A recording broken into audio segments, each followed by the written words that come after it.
Hello no one, I'm Xana and today is a much more laid back video. Welcome! I've got some line work going on in the background from something I was working on last night. I was unsure if I wanted to color it, and at that point it was so late I just did some playing with value.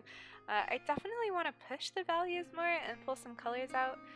I thought it would make a good opportunity to chat a bit about having a lack of direction in general, like I clearly had with this drawing.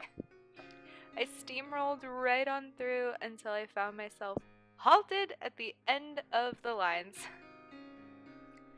I think a lot of us get really caught up in the idea of creating these like brilliant masterpieces, and of course it's great to aspire to being like that person that every single one of your creations turns out perfectly, but I think it's important to have patience with ourselves and experiment. Sometimes art just won't turn out the way you want it to, but you created something and that's what really matters. This drawing really just stemmed from me wanting to draw my namesake character, Xanafera, from the back angle. I mean, any excuse to draw butts, right? It was probably not the best idea to try and practice value so late at night when I'm very much still a beginner with value, let alone like landscape compositional value. It was definitely a tad ambitious of me, but that's okay. What's important is to try, and I'm happy that I did. I want to play with some layer blending modes to pull out some color as well, and I think that would be a pretty good way to get like some muted tones, as I imagine that the scenery is like a gloomy, windy day. For some reason, I always picture that weather for this scene.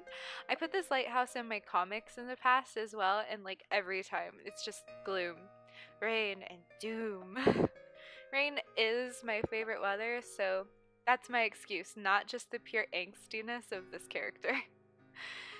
To get back on topic, if you could call this verbal wandering a topic, I think that it's just as important of an exercise to create on the fly as it is to have a well planned out idea. You can still learn a lot about yourself and give yourself a pressure free opportunity to practice.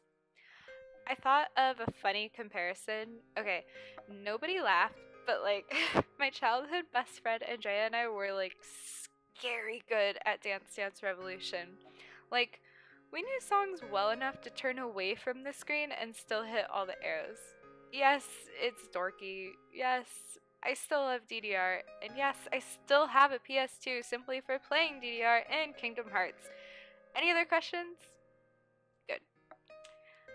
Anyhow, being that we were so good, over time our equipment just kind of started breaking down, and as we got older I just haven't replaced my arrow mat.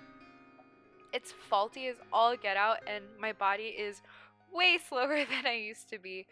This combination has a tendency to make for a frustrating experience when I used to hop back on the mat.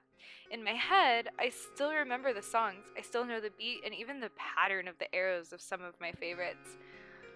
I didn't take care of that skill or my equipment. Rest in pieces, body and mat. And even though in my mind I expect a certain level of execution, it just ain't happening. We have to let ourselves play with art in a similar way to keep ourselves multidisciplined and sharp, I think. I don't know. Food for thought. Did y'all have a good weekend? I hope so. Anyways, thanks for joining in for a rambly video wandering through some thoughts aimlessly. As always, let's take each day, each sketch, and each ramble one at a time. Bye!